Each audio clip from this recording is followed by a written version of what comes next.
And then my cousin Andy, who's Mike's brother, told me about eBay. So I scheduled a Google alert for JOTTMANN. And when I log on in the morning to get my email, I invariably would see a notice about J. Ottman lithographic item being sold on eBay. And I'd click through and I would bid on whatever was being offered, and I would usually win. I probably didn't have a lot of competition, but I'd usually win.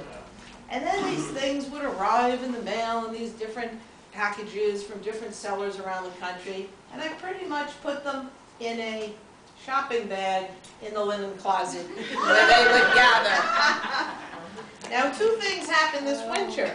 One was I went to an exhibit of photographs and doodles that two friends, they're not here yet, they should be here, Beth and Howard, Beth Foreman and Howard Feldman put together.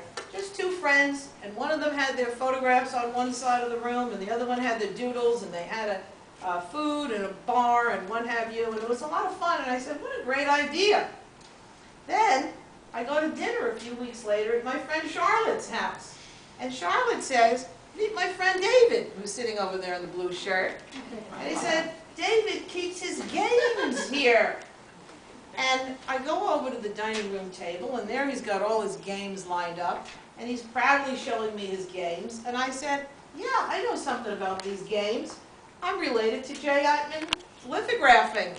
And David nearly fell off the chair because I'm like, yeah, I'm J. Ottman, get it? And this was his collection. So the summer rolled around, and it was my 20th anniversary of the business, and I said, let's do an exhibit. And I found my way here to the Puck Building. Of course, it had to be at the Puck Building, right? So I contacted Harvey, where's Harvey? Who works in the Puck Building, and I said, Harvey, is there any exhibit space? And he told me about this space, and I contacted NYU Graduate School, the Wagner School, and they said, yes, we have professional gallery space, and we have rotating shows. And I said, I wanted to do something in the fall, and they said, well, we have some space in between when the summer show goes down and the real fall show goes up. I can give you September 14th to the 24th. I said, I'll take it.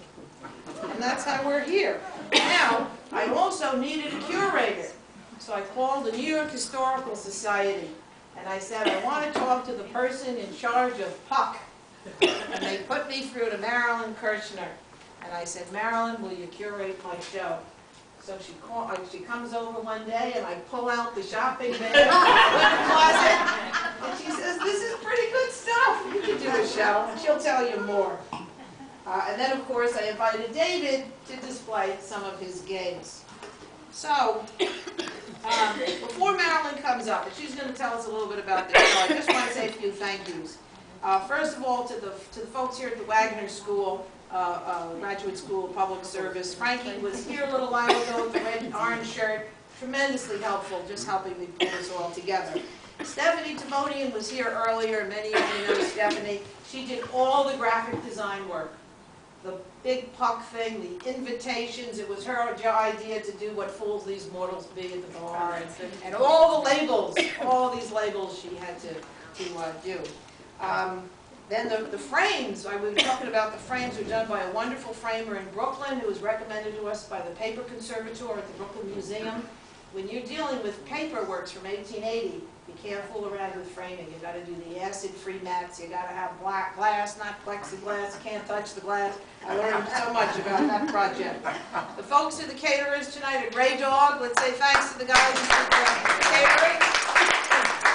We even had to have an art handler. I had no idea there even existed such a job, but Travis Molenbuer was here with us on Friday night because all of these pieces have to be put up just in the exact way and measured precisely. In fact, if anyone's interested in the back scenes, there's a little photo show I put together of just the project of putting this stuff together on Friday night when we were all here so late. And of course, the folks in my office, Sarah, Candela, are they still here? Helped a lot of the, there they are, the gang in the office. And then Marilyn had some wonderful interns who did a lot of the research on all of these I didn't know anything about Grover Cleveland. They're the ones Jackie, who and one is here. researched. Beth is here tonight. And Beth is here tonight. Thank you, Beth. Thank you, Beth. Thank you, Beth. Okay. So with that as the introduction, I'm going to turn it over to Marilyn Kirshner, who is the head of the print department at the New York Historical Society. I don't have a bio for you. Tell everybody a little bit more. Please welcome Marilyn Kirshner.